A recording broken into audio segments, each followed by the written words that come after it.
బంగారు పండ్లు అనేటువంటి అనుదిన వర్తమాన కార్యక్రమం చూస్తున్న మీ అందరికీ ప్రభువైన యేసుక్రీస్తు వారి శ్రేష్టమైన నామంలో వందనాలు శుభములు తెలియచేసుకుంటూ ఉన్నాను. ఈరోజు మనం ధ్యానము చేయబోతున్నటువంటి నామము యెహోవా సాబోత్ అనేటువంటి నామం. దేవుడి యొక్క నామాలలో బలమైనటువంటి నామాల్ని మనం ధ్యానం చేస్తున్నాం.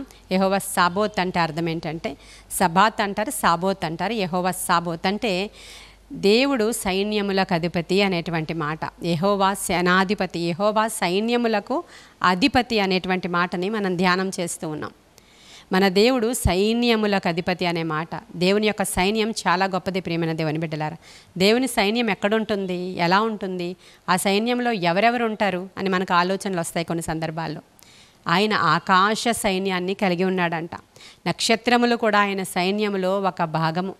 ఆయన దగ్గర అగ్ని గుర్రాలు ఉన్నాయి, అగ్ని రథాలు ఉన్నాయి, నక్షత్రాలు కూడా యుద్ధం చేస్తాయంట దేవుని యొక్క సన్నిధిలో. ఆయన సైన్యములకు అధిపతి అనేటువంటి నామధేయము కలిగిన వాడు మన దేవుడు. మరి సమూయేలు గ్రంథంలో 1వ అధ్యాయంలో హన్న ప్రార్థన చేస్తూ సైన్యములకు అధిపతియగు దేవా అనేటువంటి మాటని ఆవిడ ఉచ్చరిస్తూ ఉంది. యెహోషువ గ్రంథంలో మనం చూస్తాం, యెరికో గోడలు కూలగొట్టాల్సిన అవసరత వచ్చినప్పుడు, యెరికో పట్టణాన్ని స్వతంత్రించుకోవాల్సిన అవసరత వచ్చినప్పుడు యెరికో గోడలు మూతబడి ఉన్నాయి. యెహోషువ అంతవరకు జయించుకుని వచ్చాడు, కానీ అక్కడ నిలవబడిపోయి అక్కడ ఉన్నటువంటి పరిస్థితిని బట్టి కొంచెము భయము ఆయనలో చోటు చేసుకున్నప్పుడు దిక్కు తోచని స్థితిలో అక్కడ కూర్చొని ఆలోచన చేస్తున్న యెహోషువ దగ్గరికి యెహోవా సేనాధిపతిగా ఆయన వచ్చి నిలవబడ్డాడు. దూసిన ఖడ్గము చేతబట్టుకుని ఉన్నటువంటి ఒక యెహోవా సేనాధిపతి వచ్చి ఆయన యెహోషువతో మాట్లాడి యుద్ధము ఎలా చేయాలో, ఆ స్ట్రాటజీ ఏంటో వివరించి ఈ విధముగా యుద్ధము చేయాలి అని చెప్పాడు. హల్లెలూయా. ఎందుకంటే ఆయన సేనాధిపతి కాబట్టి, యెహోవా సైన్యములకు అధిపతి కాబట్టి సైన్యమును ఏ విధంగా తీసుకొని వెళ్ళాలి, యుద్ధము ఏ విధంగా చేయాలి అనేటువంటి యుద్ధ విధానాన్ని, యుద్ధ విద్యను అక్కడ మన యెహోషువకి నేర్పించినట్లుగా మనం చూస్తాం. అప్పుడు యెహోషువ ఏం చేస్తాడంటే తన ప్రజలనందరినీ ప్రతిదినము వేకువనే లేపి వాళ్ళందరూ యెరికో గోడల చుట్టూ రోజుకి ఒక మారు చెప్పున 7 దినాలు వాళ్ళు యెరికో గోడల చుట్టూ మౌనముగా తిరిగినటువంటి సందర్భం. అది యుద్ధము యొక్క స్ట్రాటజీ చెప్పాడు ఆయన. నీవు ఈ విధంగా చేయాలి. అన్ని యుద్ధ విధానాలు ఒకేలా చెప్పలేదు దేవుడు. ఒక్కొక్క సమస్య నిమిత్తము ఒక్కొక్క యుద్ధ విధానం ఉంటుంది ప్రియమైన దేవుని బిడ్డలారా. ఎందుకంటే దేవుడు ఆశ్చర్యకరుడు. ఆయన ఒకసారి నోటి మాట ద్వారానే యుద్ధంలో జయమిచ్చేస్తాడు. ఒక్కొక్కసారి మీరు ఓరక నిలవబడి చూడండి అంటాడు. హల్లెలూయా. ఒక్కొక్కసారి మనం యుద్ధం చేయాల్సిన అవసరత లేదు, మౌనముగా ఓరక కూర్చొని నీ భక్తి నీవు చేసుకుంటూ ఆయన మీద ఆనుకుని ధైర్యంగా ఉంటే చాలు, ఆయనే యుద్ధం చేసుకుంటాడు. మరొక సందర్భంలో యెహోషాపాతుకు చెప్తాడు దేవుడు, యుద్ధం చేయాలి అంటే కత్తులు మీరు సిద్ధం పరచుకోండి, రథాలు మీరు సిద్ధం చేసుకోండి, లేదంటే గుర్రాలు మీరు సిద్ధం చేసుకోండి అని చెప్పడు. ఏమని చెప్తాడంటే పాటలు పాడేవారిని సిద్ధం చేయండి అంటాడండి. ఒక్కొక్క సందర్భంలో ఒక్కొక్క విధములైనటువంటి యుద్ధ విధానాలని, యుద్ధములో ఉన్నటువంటి రకాలను కూడా దేవుడు మనకి చూపించినట్లుగా చూస్తాం. ఎందుకంటే యెహోవా సైన్యములకు అధిపతి ఆయన. హల్లెలూయా. అక్కడ యెహోషువ దగ్గర చేసినప్పుడు వాళ్ళందరూ ప్రజలు కేకలు వేస్తున్నప్పుడు, ఈ యాజకులు బూరలు ఊదుతున్నప్పుడు ఆ యొక్క శబ్ద తరంగాలను బట్టి దేవుడు అక్కడ పనిచేయడం మొదలుపెట్టాడు. యెరికో గోడలు కూలిపోయినాయి ప్రియమైన దేవుని బిడ్డలారా. ఆ యుద్ధానికి నాయకుడు యెహోవా దేవుడుగానే ముందర నడిచినట్లుగా మనం అక్కడ చూస్తాం. ఇంకా రెండవదిగా యెహోషాపాతు దగ్గర మనం చూసినప్పుడు కేవలం యుద్ధానికి ముందు పాటలు పాడేవారిని ఎదర నడవమన్నాడు. వారు పాడుటయు స్తుతించుటయు మొదలు పెట్టగానే శత్రువుల మీదకి, అసలు శత్రువుల మీద ఎవరైతే శత్రువులు ఉన్నారో వారి మీదకి మాటుగాండ్రను దేవుడు పంపించి వారిని అక్కడ ఓడించినట్లుగా చూస్తాం. అంత మాత్రమే కాదు, ఓటమి జరిగిన తరువాత అనేకమైనటువంటి ఆశీర్వాదాలు కూడా వాళ్ళు పొందుకున్నట్లుగా మనం అక్కడ చూస్తాం. చాలా సందర్భాలలో దేవుని యొక్క సైన్యం మన మీద కూడా పనిచేస్తుందా మరి అంటే తప్పకుండా మన చుట్టూ కూడా ఉన్నారు. దేవుని యొక్క దూతలు మనకి కావలిగా ఉన్నారు. దేవుని దూతల్లో అనేక రకాల దూతలు ఉంటారు. మనకి కావలిగా ఉన్న దూతలు ఉంటారు, మనకి ముందు నడిచి వెళ్ళేటువంటి దూతలు ఉంటారు, మన మార్గం సరళము చేసేటువంటి దూతలు ఉంటారు, మన కార్యాలు సఫలము చేసేటువంటి దూతలు కూడా ఉంటారు ప్రియమైన దేవుని బిడ్డలారా. ఒకానొక సందర్భంలో ఎలీషా ఉన్నాడు.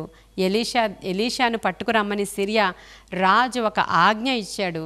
ఎలీషాని అరెస్ట్ చేసి తీసుకుని వెళ్ళడానికి వచ్చారు సిరియన్ సైన్యము, ఎత్తుకుపోవడానికి వచ్చారు. అక్కడికి వచ్చినప్పుడు ఆ ఎలీషా దగ్గర ఉన్నటువంటి పనివాడు చూసి, అయ్యో మనల్ని తీసుకుని వెళ్ళిపోవడానికి శత్రు సైన్యమే వచ్చి ఉంది, రథాలు గుర్రాలు మొహరించి ఉన్నాయి, సైన్యం అంతా మన చుట్టూ ఆవరించి ఉంది అని చూశాడు. అప్పుడు వెంటనే ఎలీషా అంటున్నాడు, ఒక్కసారి ఈ పనివాడి కన్నులు తెరవండి ప్రభువా అంటున్నాడు. పనివాడు కన్నులు తెరవబడినప్పుడు ఏముందో తెలుసా, అక్కడ ఏదైతే సిరియన్ సైన్యం ఉందో ఆ సైన్యానికి ముందుగా సైన్యాధిపతి అయినటువంటి దేవుని యొక్క సైన్యంలో ఒక పార్ట్, చిన్న మందను అక్కడికి పంపించారు దేవుడు. ఆయన సైన్యంలో ఉన్నటువంటి కొంతమందిని పంపించారు. అగ్ని గుర్రాలు అగ్ని రథాలు మొహరించి ఉన్నాయి ఒక సేవకుడను కాపాడడానికి. ప్రియమైన దేవుని బిడ్డలారా, ఈరోజు నీవు నేను కూడా దేవునికి చాలా విలువైన వారము. ఎలీషా ఎంత విలువైన వాడో, యెహోషువ ఎంత విలువైన వాడో, మనం కూడా అంతే విలువైన వారము. దేవుని దృష్టిలో మనం అందరము కూడా వెలగల రక్తాన్ని ప్రోక్షించి కొనుక్కున్న వారము మనము.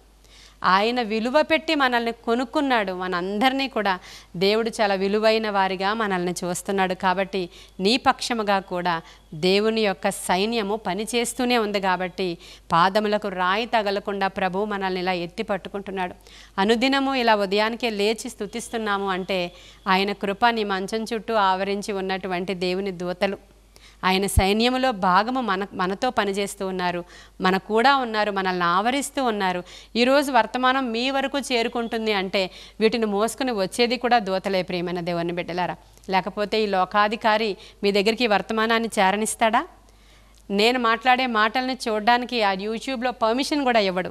దేవుని యొక్క సైన్యం ఉంది కనుక, దేవుని యొక్క పవర్ మనతో పనిచేస్తుంది కనుక మనం ఈ విధముగా కూర్చొని దేవుని యొక్క మాటలని మాట్లాడుకోవడానికి అవసరమైన కృప మనం కలిగి ఉన్నాం. అలాగే నీ విషయంలో కూడా, నీ జీవితంలో కూడా ఏ పరిస్థితి అయినా, ఎంత భయంకరమైన పరిస్థితి అయినా భయపడకు.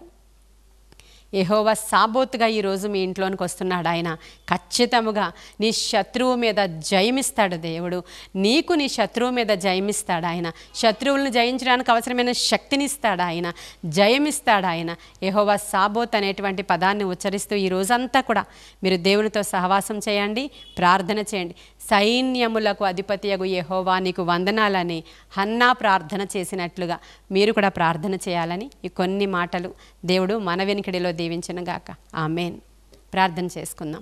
మహాపరిశుద్ధుడైన తండ్రి, మహోన్నతుడైన దేవ, సర్వాంతర్యామి, సృష్టికర్త, సజీవుడా నీకు వందనాలయ్యా. సైన్యములకు అధిపతి నీకు వందనాలు, సైన్యములకు అధిపతి నీకు వందనాలయ్యా. ఎవరెవరు ఏ పోరాటాల్లో ఉన్నారో, ఏ యుద్ధములలో ఉన్నారో ఈరోజు సైన్యములకు అధిపతిగా యెహోవా సబ్బాత్గా నాయన, యెహోవా సాబోత్గా నాయన వారి జీవితాల్లో అద్భుతం జరిగించమని అడుగుచున్నాను ప్రభువా. ఈరోజే జయము ప్రకటించమని అడుగుచున్నాను. శత్రు సైన్యాన్ని పారద్రోలండి. అది వ్యాధి అయినా, వేదన అయినా, అప్పు అయినా, వ్యసనమైన యేసునామంలో ఆయా గృహాలలో నుంచి అది పారిపోవునుగాక. దేవాని గొప్ప కార్యాలు, సైన్యములకు అధిపతి గొప్ప కార్యాలు అక్కడ జరిగించి మీ నామానికి మహిమ తెచ్చుకోమని యేసయ్య శ్రేష్ఠ నామంలో అడుగుచున్నాము తండ్రి. Amen, amen, amen. God bless you.